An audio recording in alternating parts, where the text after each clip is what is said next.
without further ado, let's go right ahead and get into this first segment. So, obviously, I'm wearing this cowboy hat because Dallas loses. I'm probably going to wear it every single time that Dallas loses because I just love it. I love it when Dallas loses.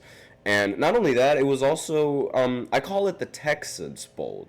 I call it the Texas Bowl because it's like both of these teams are they play in Texas, and I mean they were both going up against each other. I said before that this was sort of a get right game for Houston, and I mean they definitely got right on the Cowboys. All right, I mean, not to mention, while the season is collapsing for Dallas, it should also be noted that the stadium is also collapsing for Dallas. Yes, the Cowboys, they wanted to open up their roof for like the first time in 2 years, and a piece of metal just fell off from the roof. Nobody got hurt, luckily, but it's literally like a physical representation of the Cowboys and their season. And not only that, this picture is also a representation of the Cowboys and their season. Just nothing but disappointments. Now, of all the major sports teams in the USA, this includes NBA, this includes NHL,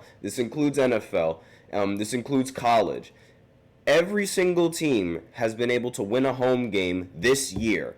The Cowboys are the only team that has yet to win a single home game this year. And I'm not talking about the season. I'm talking about this year.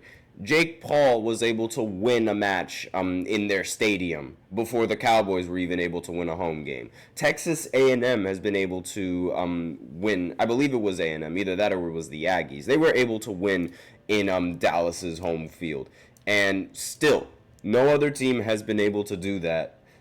No other team aside from Dallas has lost at home in this season. They have at least one home win this season. But Dallas, of course, they just disappoint their fans year in after year. It's just absolutely horrible what's going on in Dallas. The game, as a Giants fan, the game was absolutely beautiful. Like, I loved every single second of it, aside from the very few seconds when Dallas started to score. The final score of this game was 34-10 in favor of Houston. It started out like pretty much like anyone would expect. Houston opening up with a touchdown. Literally on the first drive, they opened up with a huge touchdown run from Mixon. He had a lot of fantasy points in tonight's matchup. And a lot of people, they thought this was a little bit of a boring game. I was never bored when Dallas was losing. I always just love it when they lose. And opening up the game with a touchdown drive is just a great way to just pour salt on the wound. And then Dallas responded with probably one of the funniest 4-point conversion attempts. They tried a fake punt, and then they threw the ball a little bit beyond the line of scrimmage, but they didn't throw the ball far enough to make it a first down. And it ultimately resulted in a turnover on downs, but Houston was feeling generous today, and C.J. Stroud threw an interception after 4 plays. So, and it was a bad interception. I mean, it seems that C.J. Stroud still sort of, I don't know what is the problem with CJ. Maybe it's the fact that he doesn't have as much talent at the receiving end because, everybody is injured. But that throw was absolutely horrible. But fear not, because Dallas decided to be generous again and throw an interception to give the Texans the ball right back. I mean, Cooper Rush in this game, he did throw for 354 yards, but he passed 55 times in this game. So it's like, you better get at least 300 yards if you're passing that much. And he did throw a touchdown, but he also threw an interception. So, I mean, the touchdown, I was not a fan of that touchdown. But after he threw the interception, Houston responded with a touchdown of their own, making the score 14-0. But then Dallas, opening up the second quarter, they opened up with a touchdown. Then Houston responded with a field goal, to which Dallas responded with another field goal. Then Houston punted, and it seemed like Dallas was going to be able to make the game a little bit close, but then they missed a field goal. What a shocker. Dallas disappoints yet again. And then Houston ended up punting, and then Dallas turned it over on downs. And in the third quarter, there was a whole lot of nothing in the third quarter. I mean, Dallas, they ended up punting. The Texans, they ended up taking a field goal on a 10-play drive that was 65 yards. And then Dallas decided to turn the ball over on downs after 13 plays and gaining 62 yards. And after that, in the fourth quarter, that was when the beautiful thing happened. So Houston punted, and then Dallas was they had the ball, but get this. Dallas fumbled twice on one play.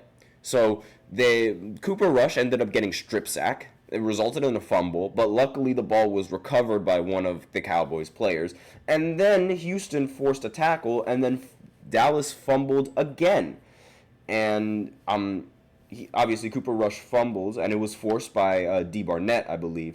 And then once he fumbled the ball, Dallas had it still. It was a forward pass, but he lost it, and it was a fumble. Then Dallas recovered it. It seemed like he was going to go down, but then Houston forced a fumble, and then the fumble was returned all the way back to it was returned 28 yards and all the way back into the Cowboys end zone. And then the score was 26-10, and then he kicks a field goal to make the score 27-10. And really, that was when the game ended. But then to add further salt in the wound, a few plays later, the Texans, they ended up scoring another touchdown to seal the win, 34-10. And that was the end of the game. Dallas did absolutely nothing for most of these games. They tried going for it a lot because, they had nothing to lose. And another hilarious thing that happened for Dallas was that their kicker ended up making, I believe, a 60-yard field goal, right?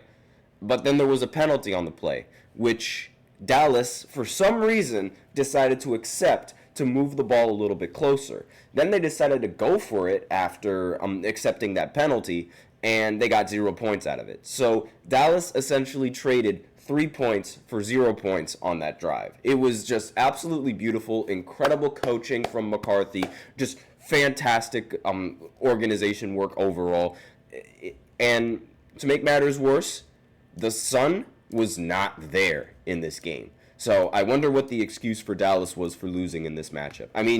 This was just a beautiful game. Fantastic game. I just love this image right here. I just love it when Dallas loses. They're 3-7 right now. One of the worst teams in the entire NFL. One of the worst teams in the NFC East as well. The Giants, they are the worst team in the NFC East right now.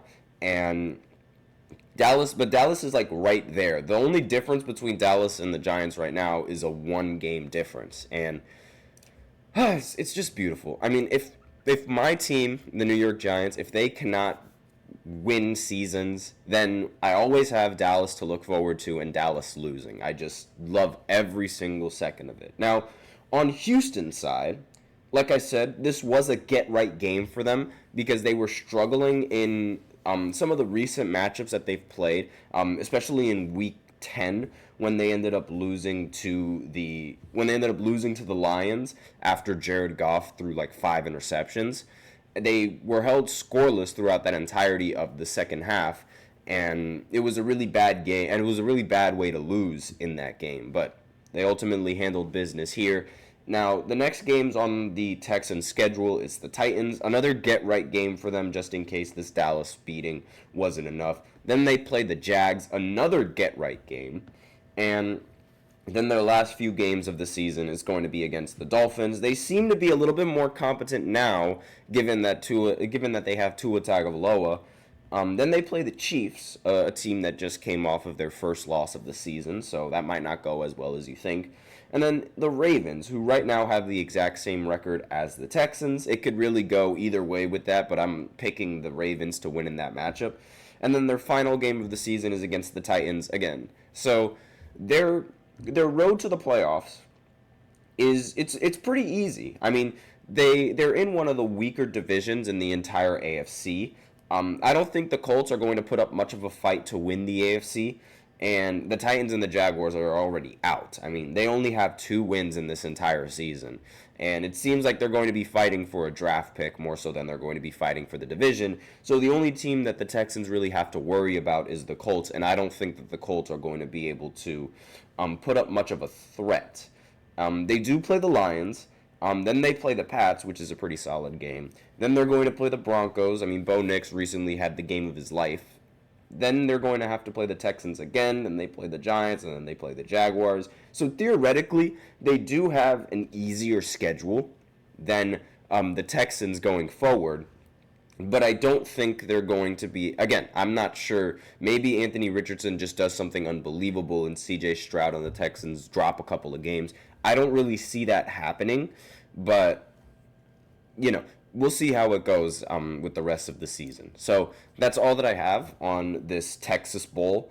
And, I mean, it happened exactly like how I expected it to, with Dallas losing. Their season is over. Their stadium is collapsing. Everything is just going all according to plan. And a little bit earlier than what a lot of people expected. So now we're going to go into the second segment where we talk about the Jets making a surprising move and firing their GM Joe Douglas. And we'll talk about that right after this short break. So be sure to stay tuned. I feel like I'm losing my mind. Is everybody in the world blind? Please, Lord, give me a sign, a sign. I feel like I'm losing my mind. Is everybody in the world blind? Please, Lord, give me a sign, a sign. I wanna be the greatest. Everybody on the fake shit. I look around and feel like everybody is the fakest. I make this every day and I'm impatient, hoping one day I blow up from the basement. Statement, the top is so vacant. I don't hear shit that I think is amazing. Waiting for my day when I'm playing sold out shows for 1,000 faces. Hey, give me that crown. Get in my way and to be put down. It ain't your place, all this my town. If I want that shit, then I'll get it right now. I'm losing it, the noose it fits. I'm losing shit, a stupid myth. You choose to live or choose to dip. You choose to fight or lose your grip and lose a gift. Oh. I feel like I'm losing my mind. Is everybody in the world blind? Please, Lord, give me a sign, a sign. I feel like I'm losing my mind. Is everybody in the